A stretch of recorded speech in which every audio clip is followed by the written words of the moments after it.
Well, about to blow, and I've been caught in the undertow. So toxic, but I can't get enough. You're burying me, burying me. Yeah, you're burying me, burying me. You've got me hypnotized. Push me out of myself. You've got me hypnotized. Whoa. I can see, I can hear, going crazy for the light. It's got me hypnotized. You've got me hypnotized. Can get you out of my hand again. You're never gonna look back, 'cause damn, I was built to last. You move slow and I move fast, and that's facts. Only I can make a change. Slowly take a step today. I will never be the same, 'cause that's what it takes.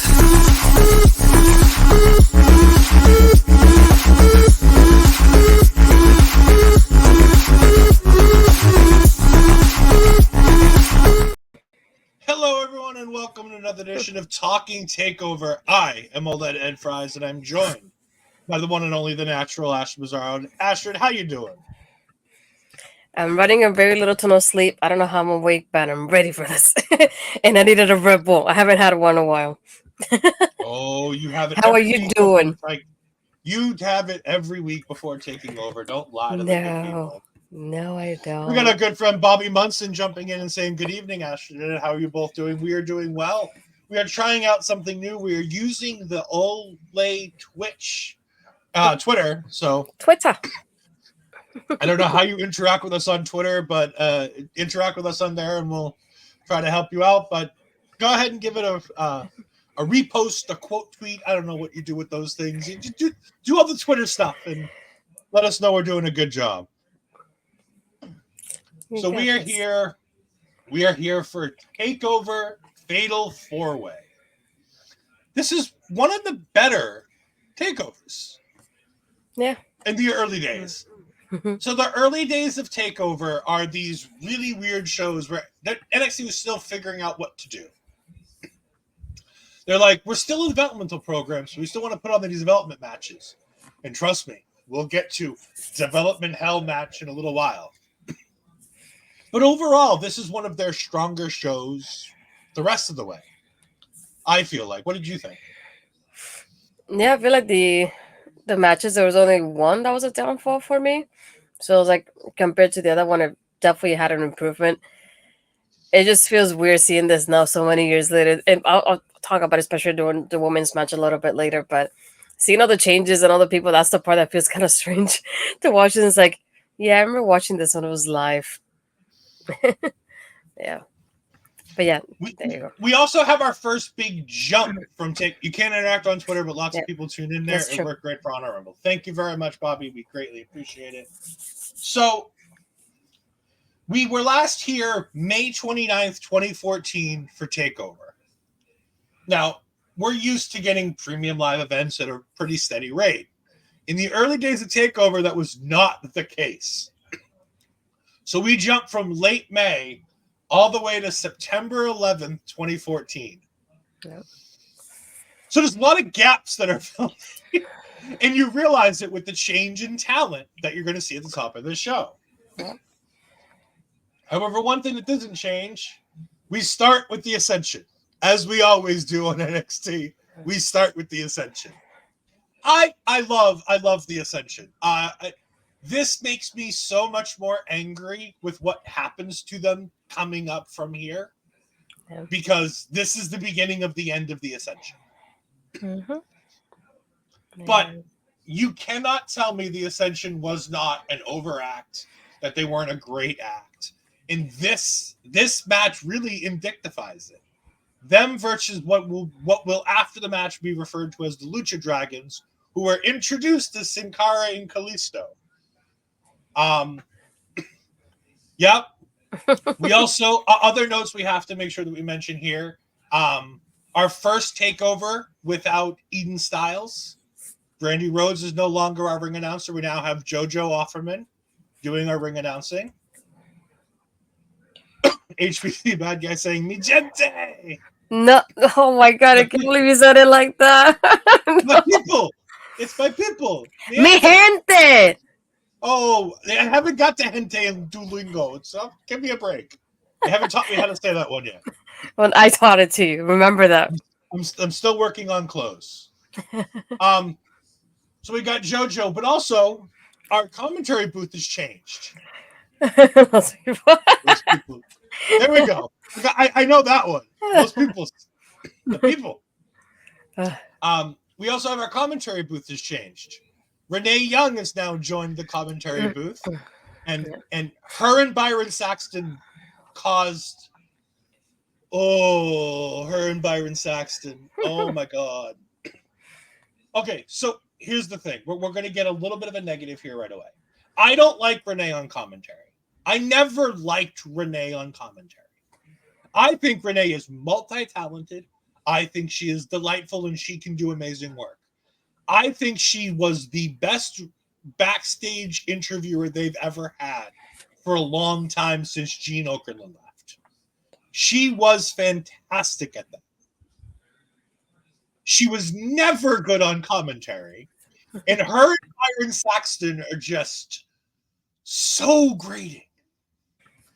So grating together. And poor Tom Phillips is stuck in the middle like, I have to call the match. Yeah, baby Tom, because he doesn't look at the Tom we've seen. And then Renee with long hair definitely feels strange. Yeah, but like I said, I love Renee. I think there's a lot of good she adds to this show.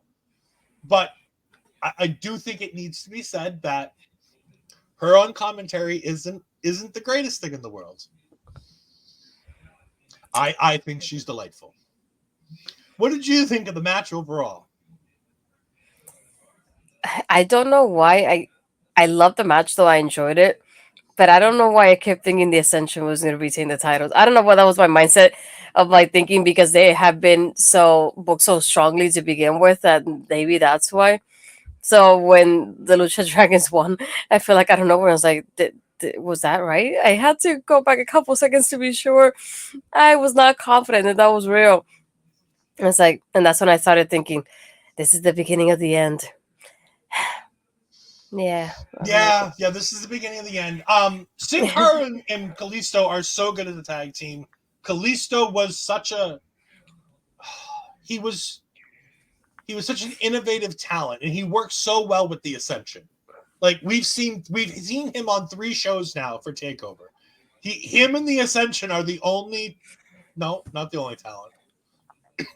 Outside of the main event, they're really the only talent, because the only other people we've seen on every show is Sami Zayn and Adrian Neville.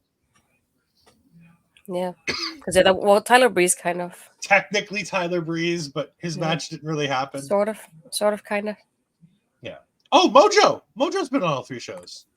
Yeah. Poor Mojo. We'll talk about him later. But no, I think Kalisto, there was so much that could have been done with Kalisto. There was so much that could have been done with the Ascension. But yeah, this is a great match. I think that they play up. Commentary plays up the idea that the Lucha Dragons are going to win this way too much. Mm-hmm. They're like, it's going to be an upset. It's going to be an upset. And I'm like, oh yeah, this is when the Lucha Dragons win.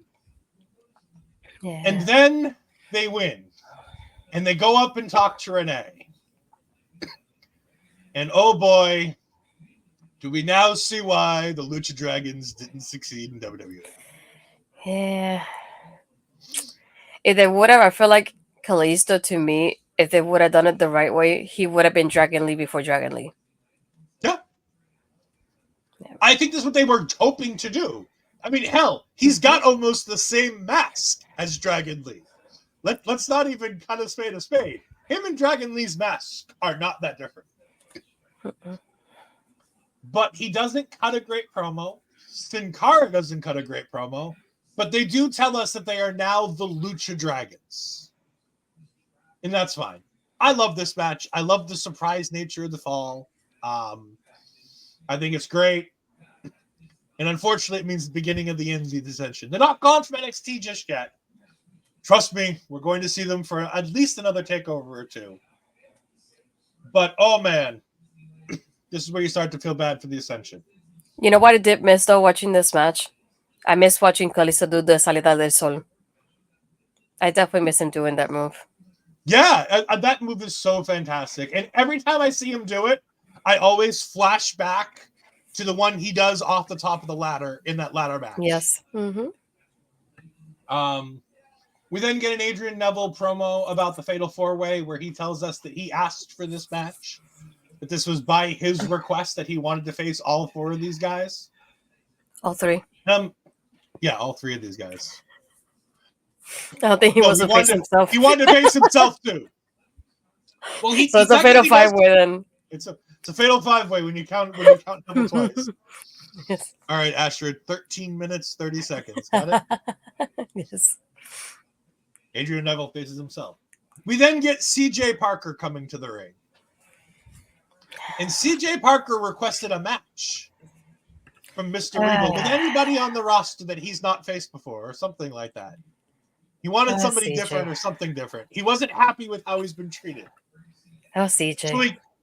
So he gets a debuting superstar, somebody we've never seen on NXT to this point. He hadn't been on TV. He hadn't been on anything. And you think, oh, CJ's like, oh, this will be great. I'll have a nice, easy day. Unfortunately, that person that he gets debuting, and I'm trying to load a graphic here. Give me 2 seconds. Is Baron Corbin. Yes. The debut of Baron Corbin at NXT. The Lone Wolf. Okay. Yes. No entrance, jobber entrance, just a name card. He hits him with one punch. The end of days. The match takes 29 seconds, and Baron Corbin wins. And this started one of my favorite NXT trends. The counting during his matches. I love it. I really did. That was one of my favorite. I love how it's so many like simple things, but it catches on because of what's happening within the show. So with him, for those of you that were not watching at the time, basically, right, they started the trend of like whenever Baron had a match, we would start counting down to see how long the match would last.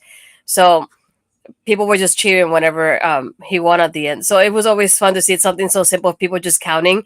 But you can see the smile on his face because he knows what the people are doing. It's kind of like with Big E. It was like 3 ain't nothing, I need 5. And you keep seeing the people do 5, 5.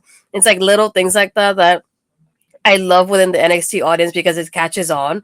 And you see them, they keep it going for that certain person. We see that later with Bayley as well, of like, Bayley's gonna hug you and things like that they just stick to you. And it's like, and I'll talk a little bit about Bayley during the match in itself, but it just makes me miss that, like, that kind of like all part of NXT that we don't get much anymore. We'll get to chance in women's matches when we get to that the women's match, because Sasha makes an appearance on this show with a shirt that definitely sparks discussion.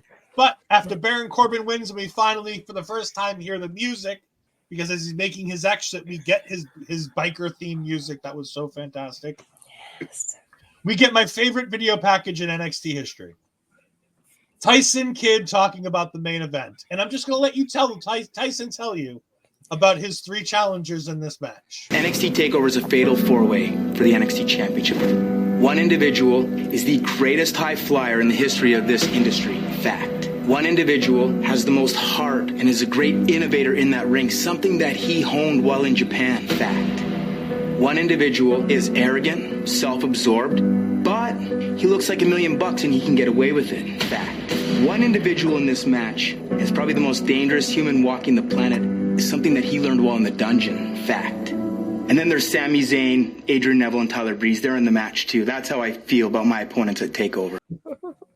Like, just come on. That is the greatest wrestling promo ever. Oh. Like, it's so simple, but so well delivered. Because the best part about this, and I can't necessarily show it, but throughout this promo when he's talking about the high flyer, they have these, like, blurred pictures of Adrian Neville. The heart, the wrestler with all the heart from Japan. And they show blurred photos of Sami Zayn. Tyler Breeze's shoes as he's talking about the arrogant, beautiful person who, gets away with it because he looks like $1 million. I just love this promo. It's so good. This is the best Tyson Kidd that we ever had. The fact error Tyson Kidd was chef's kiss. The crowd's chanting Natty's husband. He's like, I don't care. It's a fact. I am Natty's husband. And the fact he's like, I'm going to win this title to bring it onto Total Divas. I'm just like, oh my God, he's mentioning Total Divas in a promo. Like, what the fuck is this shit? Well, the title will get more attention than Natty ever did on Total Divas. That's for sure. Yeah. We then get a hair versus hair match. Oh, gosh. With somebody I forgot was ever in NXT.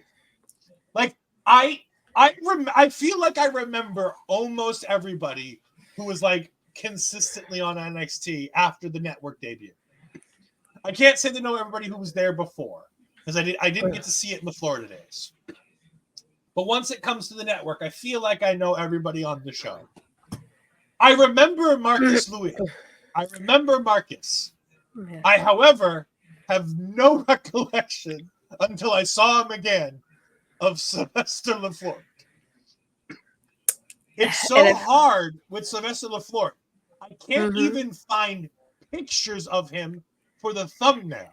Oh gosh, sorry.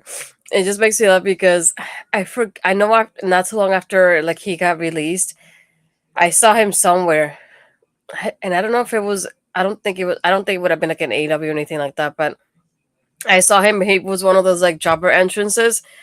And that's the last time I ever saw him. It was like, and I remember the name because of the Lefort, because I was thinking of it like in the accent. And after that, he just disappeared. I had never heard anything back about him ever since that.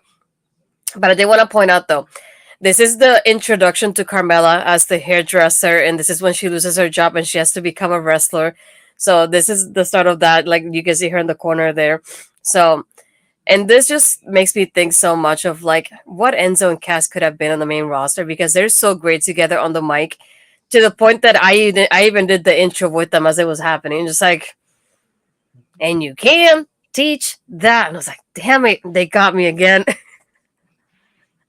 It really did. SAWFT. That's not how you spell soft. I remember the chant too. That's how you spell it. But it just reminded me how fun they were in the ring and how they had the audience in the palm of their hands. And I was like, this is what I was hoping for them in the main roster. And it was like, it just like, they barely lasted and they just want to put them against each other. And I was like, no, they were so fine together. Like Enzo could talk and he will carry like Cass in that sense of it too. It was like, he had the crowd in such a way and such a fun energy that I feel like a lot of people don't get to have. And I was so like disappointed thinking of like, well, that's not where they are at now. So that was pretty interesting. But it made me miss that, like the whole introduction they used to do on the way to the ring. It's just one of those things that, yeah, I definitely missed that part. The match in itself, I feel like there's not much to it though.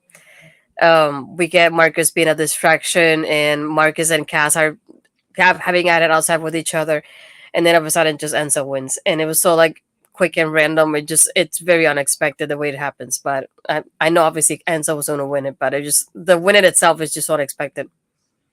Yeah, it was. It's not a letdown. It wasn't a great match, but it wasn't necessarily a letdown. Mm-hmm. And to me, it brought back all those wonderful memories of Enzo and Cass. Yeah. Because there was a time where they had it, and the Dudleys even gave them the opportunity. They're like, the Dudleys were like, we want them at MSG for the debut on the main roster. You know, they were like, no, we need them to come out and interrupt us. And then Stefan runs away instead of getting his hair cut, which I always hate. I always hate when the heel's like, no, I have to leave. I can't do it. Yeah. Enzo cuts a Michaels promo on Raw. It was. I mean, Enzo, for all the things that he is and isn't, and Enzo is a character beyond anything else. And he had the world at his fingertips, and you know, some you win, some you lose. Hopefully, Real One is doing well. I know I posted this in Our Local Establishment group earlier today. There's an indie show coming with like a bunch of just like random guests of people that are going to be on the show, and one of them is Real One, and I'm half tempted to go. Because he's such an interesting character. And I think the lineup is funny though because it's just a bunch of legends, and then I see people from the past, and then I see at the bottom Delmy. No. She's one of the only like, current ones. I wasn't going to bring up the whole thing, but now that we've talked about it, I'm going to bring up the whole list. I was like, okay, Hall of Famer. I was like, okay, past superstar, Hall of Famer. All these people. I was Matt like, Riddle, Delmy. Yeah, and then Matt Riddle, F him, but. Eric Bischoff, RVD, Elijah, formerly known as Elias, a WWE Hall of Famer Barry Windham, about to be a two-time Hall of Famer, Matt Riddle, Brooke Tessmacher, Real One, formerly known as Enzo Amore, The Franchise, Shane Douglas, Francine, The Sandman, Christy Hemme, Gangrel, Sabu, Bill Alfonso, the guy with the microphone, the whistle that was the manager for Sabu back in the day. The British Bulldog Experience. And then Delmy Exo and Brett Azar. I like how Delmy's one of the only like current people in that whole thing. It's just so funny to be just seeing that whole lineup. So fucking weird. Just so fucking weird. Like, what the hell is that show? Mm-hmm. I agree it'll be fun. I agree it'll be fun. But I mean, like, I'm already spent a decent amount of money to go to Cold Fury on Friday night, where I'm going to get to see real good wrestling. And I really don't know if I want to. Sorry, go all the way to Springfield. It's nothing against you. It's everybody else. It's not against Delmy. But like I just want to clarify that. Nothing against Delmy. Delmy's fantastic. I think Delmy. I think literally, Delmy would be one of the few things to get me in that door. Would be the fact that I get to see Delmy Exo wrestle. Yeah. Because that is on my list of independent women that I have to see wrestle. Delmy Exo, Zeta Steel.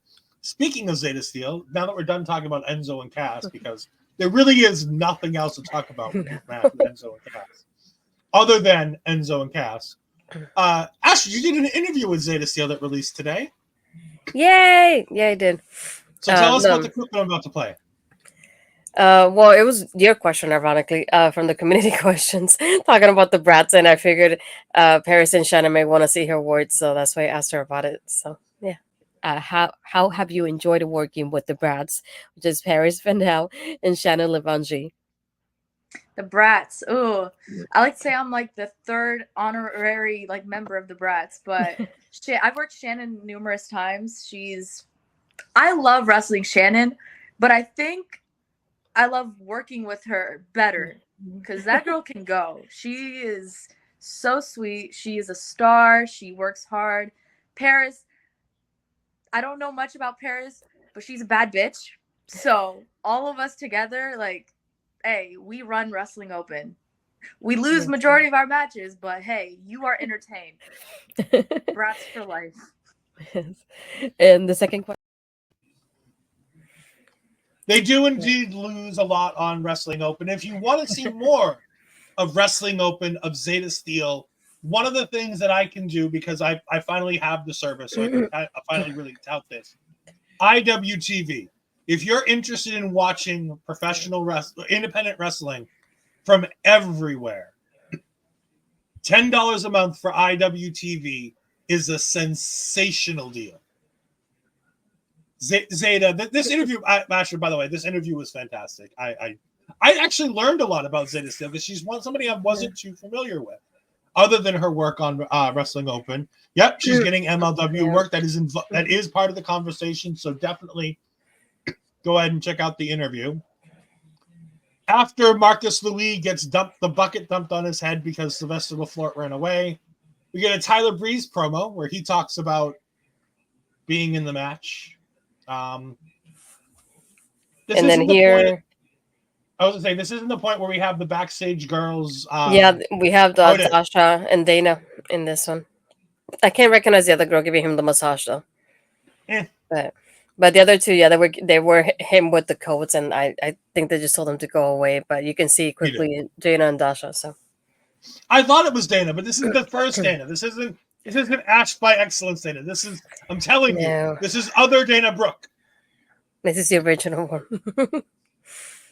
We then get William Regal being introduced into the ring. And here becomes the biggest talking point of this entire show.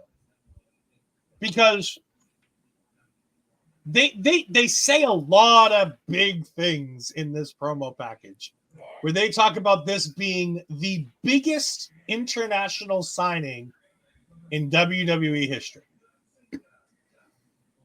That's a big claim. And this is all to introduce Kenta. Kenta comes out with a great video package. Hulk Hogan talking about how great Kenta is. I don't think he knew who the fuck Kenta was. I was about to say that's the thing I was thinking about. Does he even know who he's talking about? Because I don't think he does. That's my question for that one. Yeah. We also had Renee talking about Kenta. Kofi Kingston telling us that all real wrestling fans know who Kenta is, which made me feel bad looking back going, I had no idea who this man was. I was not yet watching Japanese wrestling at this point. But he comes out and he delivers a great promo in Japanese. And this definitely did not endear him to the Full Sail crowd that much. They were very confused. However, he then starts talking in English again, tells us about how this is a dream of his, how he's going to be taking on a bit of a name based off of one of his heroes. And the name means bring the pain. Hideo Itami. And that's how NXT will now forever look at him. For those that don't remember Hideo Itami, he was here for 5 years. He worked mostly in NXT, and he worked a little bit in the Cruiserweight division on 205 Live before he was asked for and granted his release to go back to Japan. Before he came here, he was named as Kenta Kobashi. Now he just goes by Kenta. He's one of the best wrestlers in the world, still to this day in my mind. Slightly overrated, but he's still in that discussion as being one of the better wrestlers in the world. He's gotten a little lazy being in Bullet Club, I'll be honest. He's gotten a little lazy being in Bullet Club. But yeah, I still want to see that. I still want to see that CM Punk versus Kenta match. I still think that match would make some money. Yeah, but I was gonna say Kenta, Hideo. I prefer Kenta. Sorry, I do feel bad. I do feel bad in that sense of it, because when you think about, if you were to put them separately, Kenta is like a whole different person from who Hideo is. So if you were to tell me they're different people, I would believe you, because they're not related in any way, shape, or form. I thought it was funny though, because watching this video made me think of the fact that his children went to the same elementary school as my younger sister. So every time there was a graduation or a big event or anything like that, I just saw him and I was like, that feels so weird, because I see him on TV and then I see him in real life and then I'm still trying to say anything because it's a family gathering. But I he was there very often with the kids. It was always nice to see. And that's a good thing about him being there in Florida, though. Michael Richard Blaze told us an enhancement talent used against Hideo in NXT. Told us how Hideo was one of the hardest kicks he'd experienced in his 20 years. Yeah, there's multiple wrestlers when he left who were like, look, I'm going to miss you, buddy, but those kicks I'm not going to miss. No, he was indeed a hard kicker. He definitely lived that strong style lifestyle. However, while I don't think he ever lived up to being the biggest international signing in WWE history, I would say that he was a pivotal piece in what WWE is now with international wrestlers. And I think his biggest problem was that he got injured at the worst possible times every time. Because there were multiple times where it felt like they were ready to go with him for the NXT championship, and then he got hurt. Yeah. However, after Kenta signs, I started thinking, and I started listing some of the names of some of the Japanese, Chinese, Singaporean talent that I could think of that WWE had signed. And I talked with Ashley a little bit about this, and we came up with a list. Asuka, Shinsuke Nakamura, Kairi Sane, Io Shirai. I hate to throw them on this list. Boa, Xia Li, Saray, Akira Tozawa, Dante Chen. We also have Miko Satomura, who was from the Mae Young Classic, former NXT UK Women's Champion. And then we have two people who participated in WWE tournaments that involved talent that they didn't have signed to them. Zeta was part of the female Mae Young Classic. And of course, nobody will forget Kota Ibushi, the man who didn't know he was shaking Vince McMahon's hand. That's a big list of names, especially right now, thinking about it right now. Asuka in a big-time storyline with Damage Control. Io Shirai, Kairi Sane, all part of that same storyline. Shinsuke Nakamura just came off the Cody Rhodes feud. Before that, came off the Seth Rollins feud. Akira Tozawa was one of the best parts of the Alpha Academy storyline going on right now. I love Akira Tozawa. Yeah. Dante Chen, Boa, Xia Li, they were all relatively okay in NXT. I give Boa a hard time, but you know, they're still young talents who can do a lot. Saray, she didn't work here in NXT, but now she's back across the pond again, back in the land of the rising sun. Hope that will revitalize her career. Without Kenta, I don't think we get Asuka. I don't think we get Nakamura. I don't think that partnership, like I understand WWE been signing and working with Japanese talents for years, but those are big name Japanese talent that I don't think would have come over if Kenta hadn't made the signing. So yes and no. Was he the biggest international signing WWE's ever had? Not him specifically, but because they signed him, they helped sign people who are going to be bigger pieces of the party in the future. Yeah, the way I can think about it, it's almost like he was that little platform to like boost up the rest of them in that way. And that's how I see it. It's like you're the one that get that boost for all these people to get here. And he was, I don't want to say in a bad time, but it just like injuries were terrible timing for him. But then, as we can see, the talent keeps growing, and then Triple H it's in charge of NXT, so he makes sure that people like Nakamura and Asuka get highlighted very well. Same thing with Io Shirai, so he doesn't let that, like what their background is, be a part of their failure. He pushes them in the way that he can, and you can see that happening, and you can even see that like translating out with Damage Control as well. So it's just nice to see that this is basically like how it catapulted to like that international talent coming over. And who knows, maybe people like, for example, like a Finn Balor, who is friends with Nakamura, with Kenta, was also an influence and a bridge in that aspect as well, and helped it out in the end too. Yeah.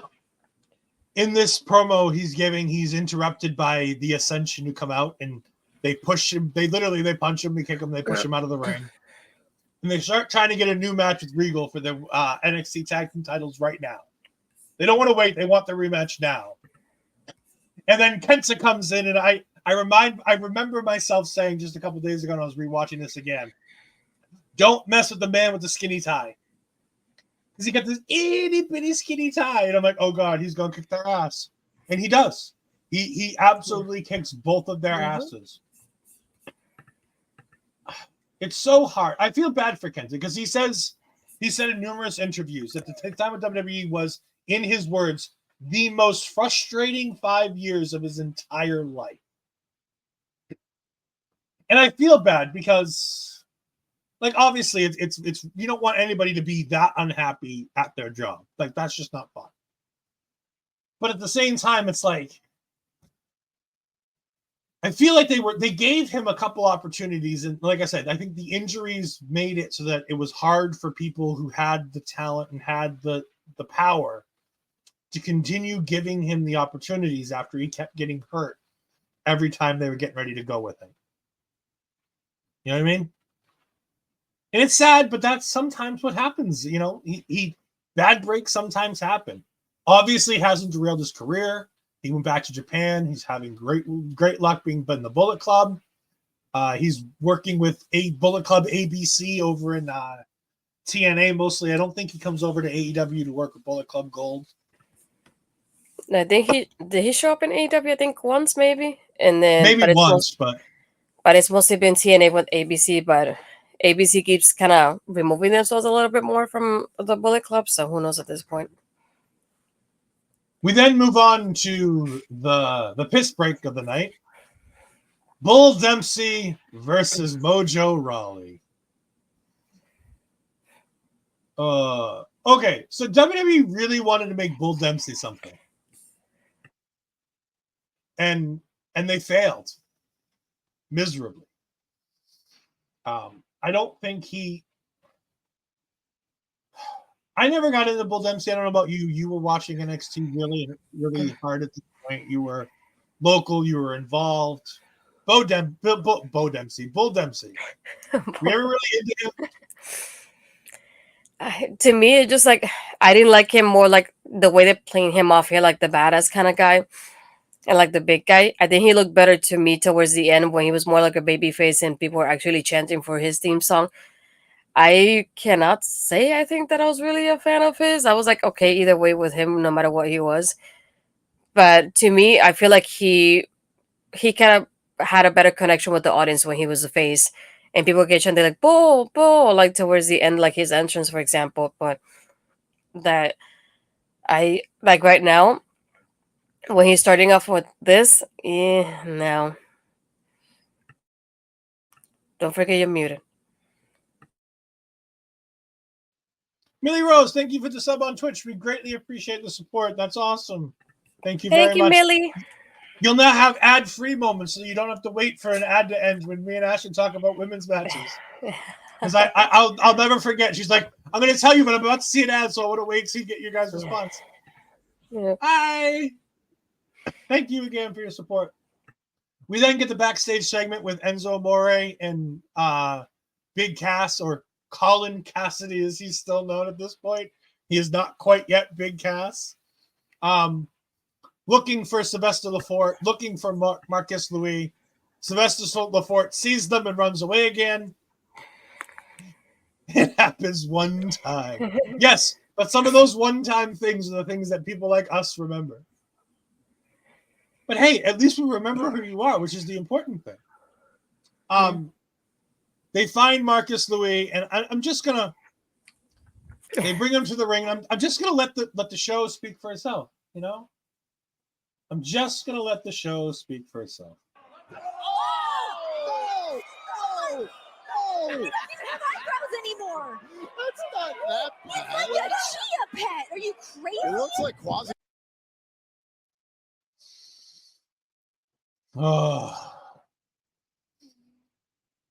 So somebody let Vince McMahon in the room when they wrote that. I guarantee it. That is one of the few times that I just think of, did they find this funny? Because I didn't. Yeah. I get it. Okay, he looks weird. That's fine. But like, we couldn't have done this as a digital exclusive. No, apparently not. The worst part is he wasn't in the match. I will repeat this. He's not the person who's supposed to lose his hair. Yeah. We get a video package for Bayley versus Charlotte. As we go ahead and head to the women's main event, or the only women's match on this show. How do you feel? We have, 6 matches on this show? And we have one women's match again. What do you think? Yeah. I mean, it's okay. But just like at least the match, I don't want to say it's long, but it has a little bit of time compared to a lot of the other matches. I think obviously the only match that's longer than it will be the main event. So I feel like it's not bad because they're getting good timing. And again, we had to think about the fact that this is still developmental. Like this is Charlotte and Bayley has experience at this point a little bit, but Charlotte is just starting off.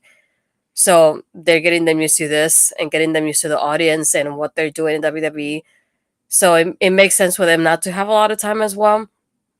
So I'm really not like mad about it, to put it like that.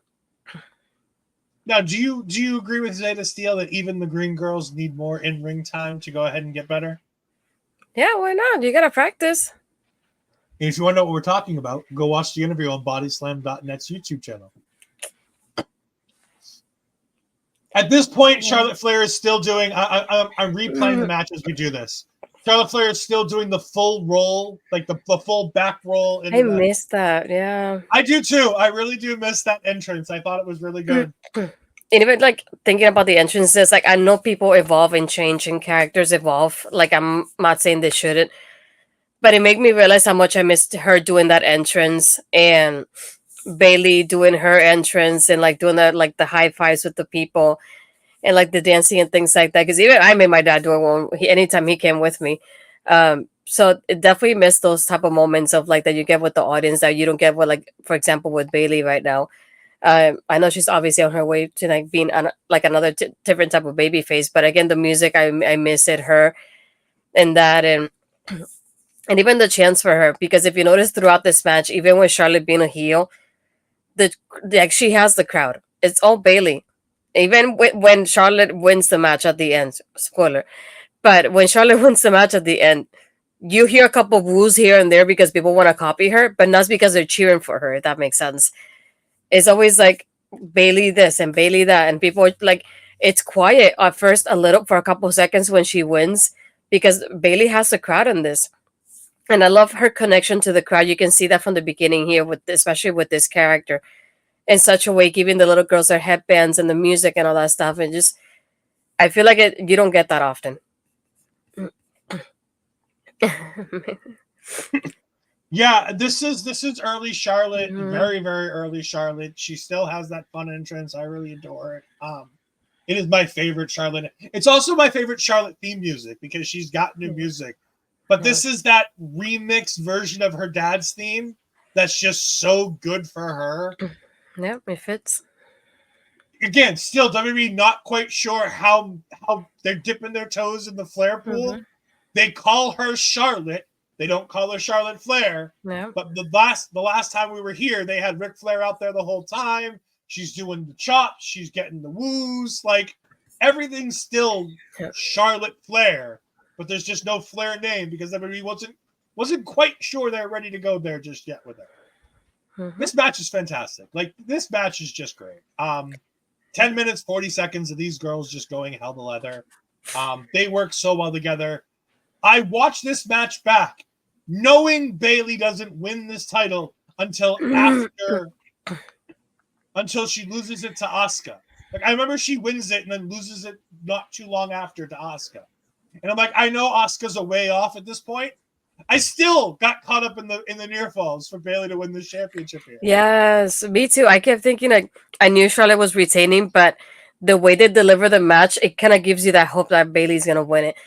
And it just, the only thing I don't like from Charlotte's like moveset during this, and when she does the headlock and she pushes their head on the mat and such in that way, that's such like a diva kind of move from the video game, and I hate that move so much. When they just put they wrap their legs on their head and they just slam your head on the canvas. It's like, no, I hate that move so much. But it makes me miss the old Charlotte and the way she used to move because she doesn't do a lot of these moves right now. And obviously it goes back to what I said. People evolve, the characters change.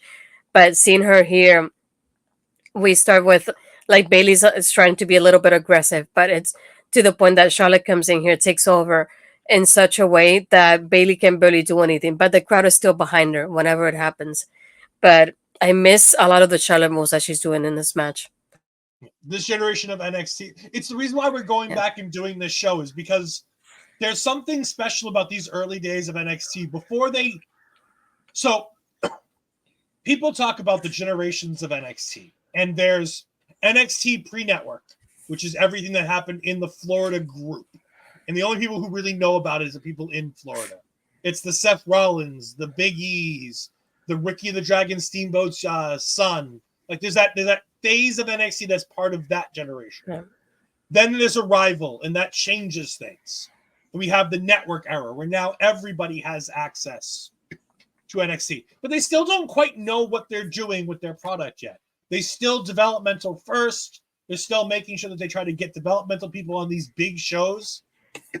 Like, you could make a case that you don't need to see developmental talent on these shows, and that you just focus the week-to-week stuff with some of the developmental talent and make sure that the bigger stuff ends up on these shows.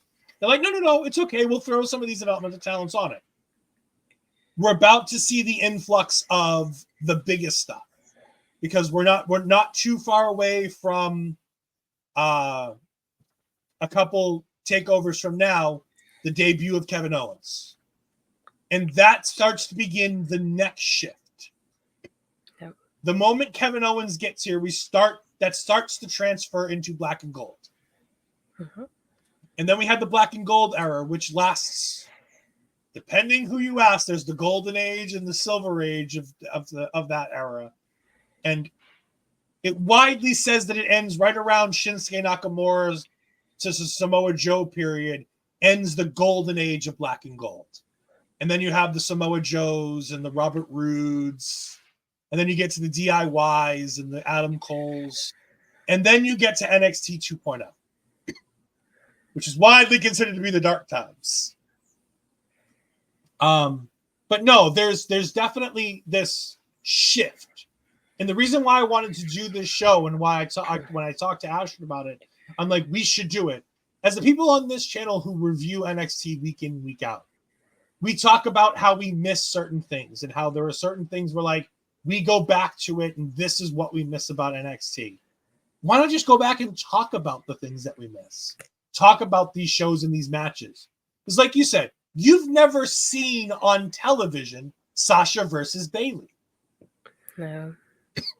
You've never seen is it the Iron Woman match or is it the one from New York? Oh, it's the Iron Woman. The Iron Woman. Is the other one? Obviously, you didn't go to New York to watch the match. No.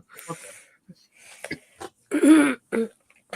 I disagree. I understand what you're saying, and yes, there's a special place in all of our hearts for black and gold. But this crop of talent right now is giving us a resurgence to give us the best version of WWE's NXT that we've ever gotten. Because NXT Black and Gold more resembles the best indie promotions you'll ever see. Because it's chock full of indie talent who are just trying to figure out the WWE style. Whereas the talent that are there now, they're no longer in NXT just to develop the skills to go to main roster. They're there to promote NXT, to be NXT, and to get to the next level so that when they go to the main roster, we don't have that waiting period where we have NXT failure after NXT failure after NXT failure. Black and Gold was so great, but it didn't translate to the grander audience of WWE. NXT does a very good job now of building that bridge. Think about it. Right now, we have Austin Theory doing very well. Grayson Waller doing very well. No, they're not winning matches, but they're in big segments, in big spots, being treated like big stars. Tiffany Stratton just got called up. She is in, she's working with Naomi week in, week. She's working with Bianca Belair. She's being positioned to be a big star. She got the big spot at Elimination Chamber to really be in there a while and to showcase who she is. Carmelo Hayes is coming up in the near future. He's not going to be a failure for NXT. Triple H loves him as much as Shawn Michaels loves him. He is going to be a success story on the main roster. Yep. Trick Williams is going to be a success on the main roster. He has the crowd in the palm of his hand. There is talent on this group of NXT that will do better than any other NXT group. Because with the exception of Kevin Owens, Sami Zayn, Seth Rollins, Roman Reigns, those are really the big names from the early days of NXT that really translated to the main roster. And that was Black and Gold. And again, this is more because Vince McMahon did things than it is that they just couldn't do it. But at the same time, it's hard to say that with the crossover, you can't do it. Because I was going to say, I must say not disagree with you, but to add like a bullet point to that point as well, it's just the fact that I feel like now we have a better connection in this aspect. Triple H knows the NXT talent. So he's not coming here and basically starting them from scratch, because a lot of the times they will forget about conveniently what happened in NXT and start the person all over again. And at the point we're like, what happened? This is not what we were watching before. And it goes back to that Vince McMahon probably not watching the product versus that we have the aspect of like, these are Triple H and Shawn Michaels as kids. So it's like, even with Triple H not being there, he knows who they are. He knows their names. So he knows the storylines that are going on. So they could easily translate to the main roster, which is, I think, one of the biggest factors now to this crop of NXT superstars. Like you said, like a Carmelo, like a Tiffany, Grace, and Austin.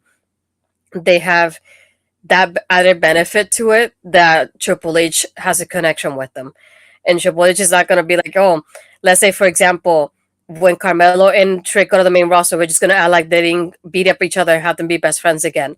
Because that's something McMahon would have done. He would have erased that whole NXT history they had towards the end and just skipped it and just put them back together. We'll be like, what is going on here? Versus Triple H. We can put them back together again. Oh, no, we can't. I'm not saying we cannot do it, but like Vince will conveniently forget that story, though. And I feel like Triple H won't. You mean when he brought up DIY as a tag team after they had a non-sanctioned match? Yeah. Yeah. You know what I mean? It's like there's not that story there, the history there will not be forgotten. Yeah, they can make their way back in and become a tag team eventually. We will not mind that. But at the same time, they're not going to forget about the story that's happening now when they jump into the main roster. So it's those things that I feel like we have that continuity that we have now between NXT and the main roster that I feel like we didn't have before. And that's another added benefit to that Triple H and Shawn Michaels working relationship in NXT. And I feel like it helps a lot better this like newer crop of talent than way before. Oh, I agree. Like I said, I understand that the almost 90% of the reason why the NXT talents didn't succeed was because of Vince. I get that. Mm-hmm. And Millie Rose, the NXT universe never forgets, which is why they choose black and gold during Survivor. That Survivor series is fantastic. There are some. That's one of my favorite ones. Keith Lee getting the moment with Roman Reigns and Seth Rollins. Oh my God. The night that Gunther got pinned that everybody forgets about. Mm-hmm. Yeah, back in the time period where we didn't want anyone to move up because we knew they'd get instantly buried. Yeah. Where we would hold on to them and pray and hold. And as soon as we heard you got called up, you're like, no, they're gone. Mm-hmm. Bayley and Charlotte. Sorry, I just looked at my TV screen and Sasha just came wandering out. Yeah. Bayley and Charlotte have a fantastic match here. Bayley puts up such a good fight. And there's a couple of times where I really, like I said earlier, I really thought she was going to win. There's nothing. This match doesn't scream overdone. There's no moments where you're like, oh my God, this happened. This is just a super solid, well-told story of Bayley not giving up, of Bayley trying to prove herself because she's just the hugger at this point. And she keeps losing in all the big moments. And they don't. Ironically, they're telling the Bayley story at the same time they're going to start telling the Sami Zayn story of Sami Zayn being this lovable loser that always loses in the big moments. They're telling these same stories side by side, and nobody thinks anything of it at the time. Yeah. Which I think is funny. But out comes Sasha Banks. She goes ahead and tries to beat up Bayley because Bayley beat her in the tournament to get this opportunity at Charlotte. And her and Charlotte used to be friends as part of the, what was it called? Their group. Her, Summer, and Sasha had a group. It was a BFFs, wasn't it? I thought it was. There we go. That's the name. Okay. Yeah. I was trying to figure out what it was. The only name that kept coming to my mind was Submission Sorority. I know that's wasn't it? One. No, wasn't it Beautiful Fierce Females or something like that? BFFs. Yeah. It was. You're right. Yeah. I couldn't think. Like I said, the only thing I could think of was Submission Sorority. I know that's the wrong one. That's the one they tried to name her, Paige, Charlotte, and Becky. And then they realized what it was, and they realized they couldn't do that. And then PCB is born. Yes, PCB, because they had no other backup plan. So she starts beating up Bayley. Charlotte comes out and throws Sasha off because Bayley's earned her respect. Bayley's earned Charlotte's respect in this match. However, Sasha is wearing the shirt that spawned 1,000 chants. And as a person who didn't understand what was going on beforehand, because this BFFs thing and the Sasha chant started before I was watching. Explain to me why this Florida crowd would call Sasha ratchet. I remember And that's for me. I don't remember where it started. I just remember going there and just hearing the chant. I'm like, I don't know what caused it and what continued it, but I did like how she would react to it during the match because she would like cover her ears every time the crowd chanted it, and I did like those moments of like. Then the crowd kind of divided. It's like Sasha's match, and be like, "No, she's not." And it feels like we were kind of like singing back and forth during the match. And it's like I don't know what started it, but it's just one of those things like again that I enjoy and miss from the NXT audience. It's like those kind of unique chants that we would do for the superstars, and there's like only like it's something like only they will get it. Like if she probably heard it now, she'll be like, "Well, like that happened like so long ago," but that's what usually we would get in NXT. It was it was a mishearing, just caught off if I remember correctly. Yeah, it was somebody. So I'm not going to go into some of the more colorful versions of this, but I will say that it's an undesirable behavior is the best definition I heard for if somebody behaves ratchet. What does it mean? And the only reason I bring it up is because she's wearing the shirt that says "I'm not ratchet," and it's one of those chants that I remember from the early days of NXT, like you said, where she'd hear it and she'd freak out. Like Kane with May 27th or whatever it was, May 19th. May 19th. Yeah. The one that where See No Evil came out. But like you said, I kept thinking of this is why also what we're doing the series is like for me, I had been to a few of these tapings and I've been to like a takeover or two. I've been to live events before in the area around this time. So whenever I was there, I did not watch it on the network. So like you said, seeing like when Finn Balor debuts, I did not see that on the network. I was just there for it.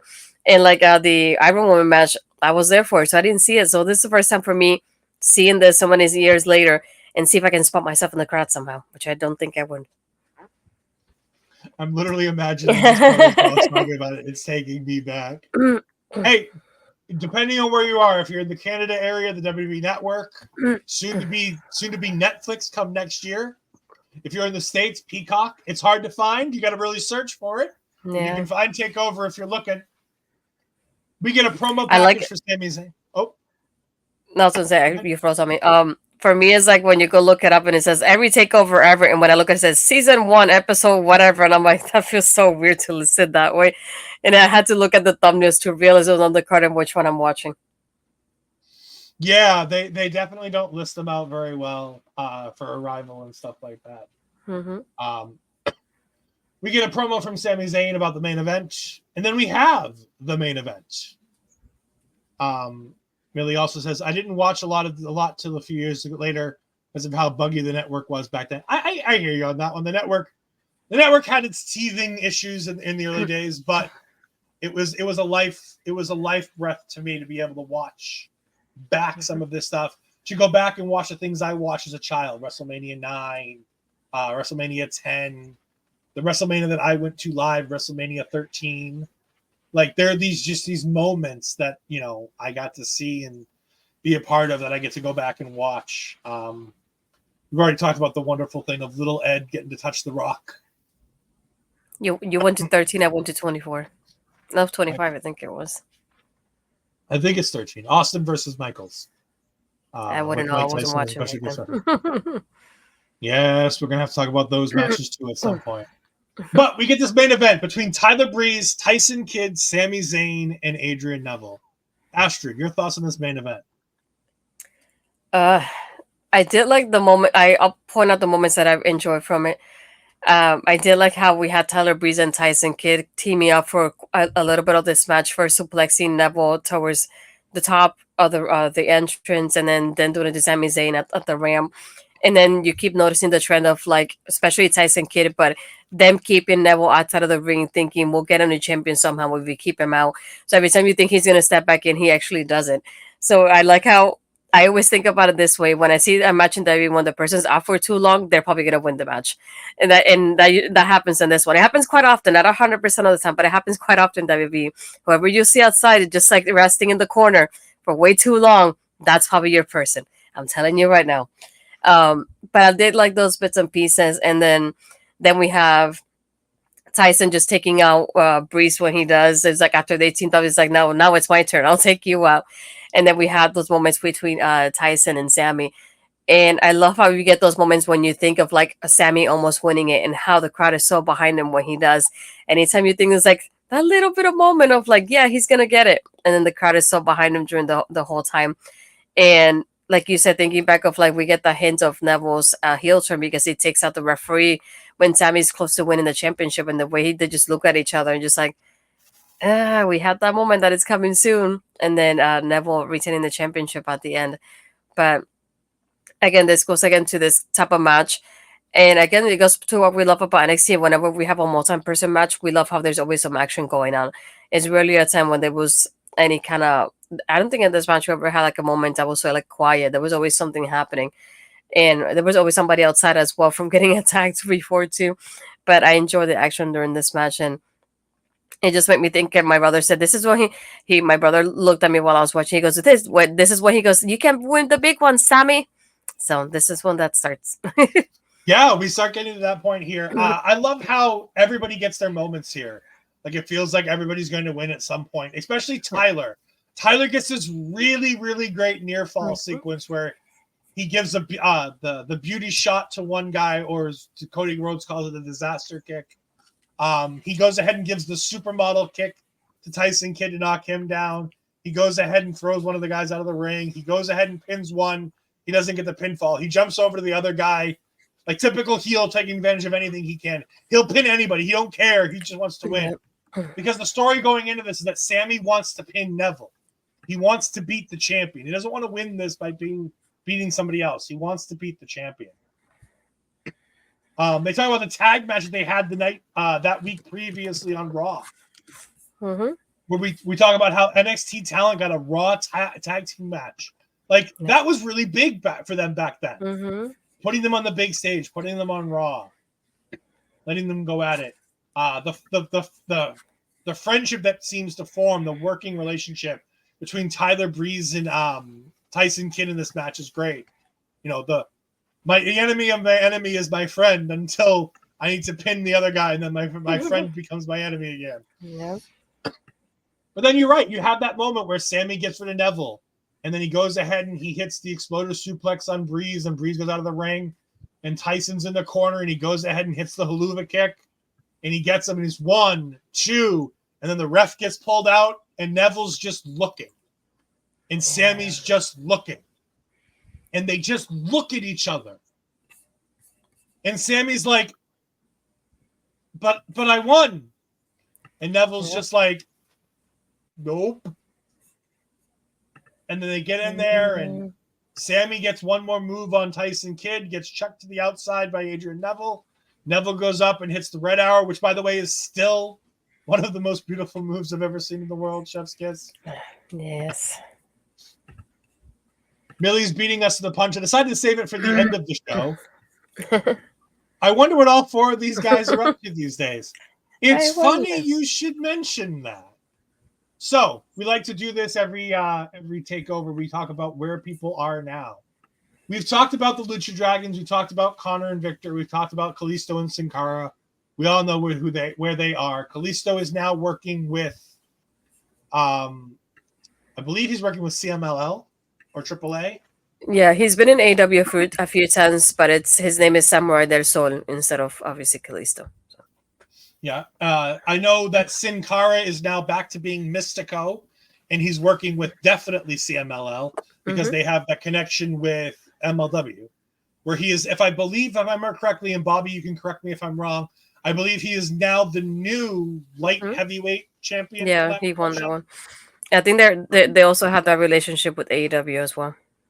Yep. CJ Parker, we've talked about where he is. Baron Corbin is now NXT Tag Team Champion. With Braun Breaker, he is being prominently featured on NXT once again. 10 plus years later, he's back on NXT being featured as a champion. Yeah. We got Charlotte Flair. We all know where she is. She is currently injured, but she is an 12-time world champion, I believe it is now. Dean Muhadi, better known as Mojo Rawley, is now back to doing nothing in the wrestling business. I believe he's out of the wrestling business now. Yeah, from what I've seen, I know he's doing things with like hanging out with the girls here and there because he's very close to some of the girls. Yeah, let's put it this way. There's nothing on his Wikipedia that says where he is or what he's doing. So he got married to Gracie Tracy, is her name. Wow, that's a weird name. All right. I mean, Dean Mahadi, so I mean, take it what it is. They got married in Italy. Good for them. Bull Dempsey. Bull Dempsey is no longer working in the wrestling business as well. He last worked in Ring of Honor in 2016 after being released from NXT. Yeah, it's nothing good there. He faced Ring of Honor World Champion Adam Cole at one point. He then teamed up with Mr. Wrestling 3, losing to BJ Whitmer in Punishment Martinez. I wonder who that is. I believe he might be carrying a briefcase now. I don't know. And then he also, in his last match with Ring of Honor, lost to Silas Young, and he's done nothing else, according to Wikipedia, since then. And then, of course, we get to our main event. Well, Bayley is going to be featured on one of the nights of WrestleMania, challenging Io Shirai for the WWE SmackDown Women's Championship. I don't know what they call it now. What do I call it? Io Shirai? Whatever. Yeah. Same thing. No. You should not stop throwing this into the plan. No. This is something we were planning to do. We're at the end of the show anyways. It's fine, is what we were planning on doing. It was just it was a nice little setup to it. Bull Dempsey. It was a good swerve. Is it swerve? No, not a swerve. What's it called? Not a swerve. I forgot the name of it. No, we had another name for it. Segway! There you go, Segway. That's what I was thinking. I bilingual brain cannot think of it, okay? Sami Zayn is currently on the Raw brand, going ahead and doing not much of anything on his way to WrestleMania. I don't believe he's going to have a spot in WrestleMania this year. Well, he's in the Intercontinental Gauntlet tonight. Yeah, he's not going to win that. Yeah, but he's still doing something. Gable, I believe at this point, Gable will have already won or will be winning. So I'm just going to pencil Gable into the match and just leave it at that. Tyson Kidd is working backstage, producing most of the women's matches in WWE on the main roster, doing a fantastic job. He's doing a fantastic job helping these women wrestle. Not that they need his help, but he's just a great stabilizing force for them. Yeah. With Finlay not being on the main roster helping out as much anymore, it's so great that they have somebody like Tyson Kidd who can do that job to produce these matches. Tyler Breeze working with Up, Up, Down, Down, making sporadic appearances on the indies, like in Florida this weekend, where he just popped up with Haley Cameron, knock off Nikita Lyons. No, she's not. That's Ian Quinn's wife. If you don't remember. Okay, that's nice. No, you still knock off Nikita. Well, to give her a credit, she's a singer too. So she sings with Shotzi and Scarlett, and she did the iconic theme song when they were in TNA. So that's. I mean, Nikita's a singer too. She sings her own theme song. No, we're not going there. And then of course Adrian Neville, the bastard Pac, just resurfaced in AEW. He just resurfaced in AEW at Revolution, if I remember correctly. Announcing that he's going to be back from injury soon. Yeah. I keep up with what goes on in AEW. I don't watch it, but I keep up with it. I have to know. Although it is funny, I'll do this online now because we're here. We got some people on Twitter and they can make fun of me. I saw the big poster picture that AEW and Ring of Honor put out for Ring of Honor's Supercard of Honor coming up, where they have a picture of all their champions on it. And I've been watching Ring of Honor since we had Honor Ramble start on our network. I've gone ahead and watched Ring of Honor every week since then. And I was like, hey, who are all these people with these belts in Ring of Honor that I never see on my programming? The only one I know of is Athena. Like, I know the Kingdom because I watch what the Kingdom does. So I know what they are because they're local boys who I adore. But, like, the Bang Bang Gang, I had no idea that they were the 6-man tag team champions. Bang Bang Scissor Gang. Well, no, it's just the Bang Bang Gang because there's no scissors involved in the 6-man. I know. No, I don't want them scissors involved either way. But they're apparently the Ring of Honor 6-man tag team champions. Poor Ring of Honor fans having to watch Sleepy Jay White. Put them all to sleep every week. My amazing Eddie Kingston is the Ring of Honor World Champion that we don't see on Ring of Honor. I was gonna say that I've never seen on Ring of Honor programming since I started I watching. love you, Eddie, but that's tough. I'm taking a bit of a shot here. Like even when Roman's gone, they talk about Roman on a weekly basis. I feel like I've not heard the name Eddie Kingston on Ring of Honor in like 3 weeks. No. Like they don't talk about him. There's nothing going on for those 6-man tag titles in Ring of Honor right now. Nothing. No. Maybe. Yes. See, I finally have somebody who agrees with me. No, Millie, don't say that. Yes. I have a friend in there. Hey, I prefer Jay White 1,000 times over than Caster. Well, yes, but Max Caster is a disgraceful human being. Exactly. So let's keep it with Jay White instead. No, Case we closed. don't. Just because somebody else is terrible doesn't make somebody else better. He is better. Just because Vince McMahon is this doesn't make Matt Riddle a better person. Matt Riddle's still trash. Matt Riddle's a different story. Let's not put him in this conversation. No, Millie. No, Millie, don't do this to me. Kyle gave us that on Thursday. Acena's last title defense on Ring of Honor was 3 weeks ago. Prior to that, it was January 18th. Yeah. I wouldn't know that Yuta. That's the name. I was going to call him Yuta. Yuta is the ROH Pure Champion. I wouldn't know that he was the ROH Pure Champion if I hadn't actually had to review the show the last time I think they had a pure match. I was going to say, he's worse because he hasn't been on TV at all, because at least Eddie, you see him in AEW. Mike and Matt, you see them in AEW, but Yuta, I haven't seen whatsoever in Ring of Honor or AEW, so that's even worse than the rest of them. But we got to send Kyle this clip. Be like, watch it after this one. We mentioned Ring of Honor. It drives me insane that he's one of the best wrestlers ever, but when the crowd wants Jay White to shut up.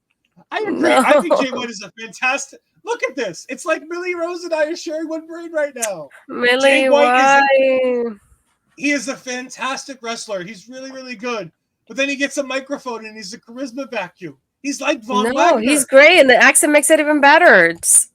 Come on. No. Astrid, tell us all the good things you have coming up this week where we can find you. I'm trying to think in my mind what day it is, because I haven't had any sleep. Monday. You no, really? Oh gosh, no. I like the comment makes me laugh, and I won't forget about it. But no, you can find me again tomorrow on Taking Over as we talk about NXT after NXT happens. Oh, like today, like that's what the calendar said. Sorry, Bobby. I won't forget about that. Even Bobby. Oh gosh. No. Either way, I'm gonna look for a new co-host after this, because we cannot be on these terms right now. I'll get Millie Rose to co-host with me. It'll be great. We can just badge Jay White for an hour and a half every night. It's great. What the? Either way, you can find my Satan Steel interview on Body Sam's channel. I have another 2 hopefully coming up soon as well after that, that I'll be recording soon and releasing on their channels as well. Other than that, you can find me on Twitter and Blue Skies, astridpizarro, Threads and Instagram, astridpizarro20. And then either way, the episodes are going to be on my channel in a couple of days. So just so you know, you can still subscribe to the channel, which is Astrid Pizarro. No. Do you have Ladies Wrestling Showcase on Friday? Yes, no, maybe? If Mel and I are both alive on Friday, sure. You can find me on Twitter at edfries125. You can find me on the Twitch at twitch.tv/edfries2002, where I simulcast almost all of our local establishment stuff that I do on there. I didn't do it tonight because we were trying out the Twitter thing. The Twitter thing definitely worked. We've been over about 20 people. Thank you all on Twitter for watching. We greatly appreciate it. I've been streaming a lot of gaming content on my own personal Twitch, as I now have access to W2K24 for about a week now. So definitely go ahead and check out some of that gaming content. I'm going to have more gaming content coming out. I have finished Showcase mode after it crashed on me and I had to go back to the beginning and watch from the beginning and redo it from the beginning. Yes, 27 viewers on Twitter all night long has been fantastic. You can go ahead and check that stuff out. Tomorrow night, like Asher said, me and her will be covering NXT. Wednesday night, I'm doing 3 nights in a row here on our local establishment. I'm going to be going ahead and doing Marvel Talk with my friend Andre C., my other tag team partner, as we go ahead and do the MCU rebound for Captain America, the First Avenger. Yes, we're talking Captain America 1 as we finally get closer and closer to talking about the first Avengers movie. And we even have a special guest lined up now for Captain America, the Winter Soldier, when that comes up in a few episodes. So I'm very excited for that. And we got to specify, this is after Dynamite if you watch AEW. Maybe Mel and I might go live. I don't know if we'll do it on my stuff. Because if Mercedes does show up, we want to react to it. So we might go live just to at least for the women's match. So we'll see. It won't be for too long. You should go live during the show. Yeah, that's what we hope to do. Yeah, if it happens. There you go. Are you both going to actually be watching? See, the funny thing is, I could be live at Big Business, but I chose not to spend $40 on a ticket to Big Business. And no, because I'm saving my money, and I'm going to go ahead and watch real talent. Where's my thumbs down? Not working. Take that, Apple. Damn it. No. I have no desire. I had one bad experience with Sasha Banks in person in Barica, and I've never really forgiven her for it. I think she's a talent. I think she's a fantastically talented wrestler who's vastly overrated. But it's Boss Town. It's certainly not Boss Town. On Friday night, I am seeing aforementioned Shannon Lavangi in tables, ladders, chairs, and doors match at Cold Fury. As she takes on I call him the American Dragon, Jake Long, Che Long, the New England champion. We're going to go ahead and see that. Our friend JT Dunn is taking on Danny Miles to find out who is the world champion, as they both pinned the world champion Aaron Rourke last time out. So we got to figure out which one of them is the world champion. Paris Van Dale is taking on in the Pan-Optic Championship, taking on Gabby Forza, the Nomi. So very excited to see that. And of course, for our good friend, video bro, Bobby Munson. Bobby, I get to see him for a third time. Richard Holiday's back again. Richard Holiday versus Mortar in a grudge match this week at Chaotic Wrestling. So if you haven't, please go check out Chaotic Wrestling. They are on Twitch at Chaotic Wrestling. Go ahead and check it. The live shows air for free if you watch it live. Yeah. And you'll be able to see me right at the entranceway. You'll be able to see me waving as I go ahead and watch. Boo most marketable. Boo most marketable. Bad Boo marketable. He's a bad guy. We boo him. He beat up Mortar for no reason. But for myself, Asher Bizarro, yes. For myself, OLED, for Asher Bizarro, this has been Talking Takeover. That's like identity. Two opinions I will not be sharing with Asher. Noted. No. Have a good time. We'll see you next time. Goodbye.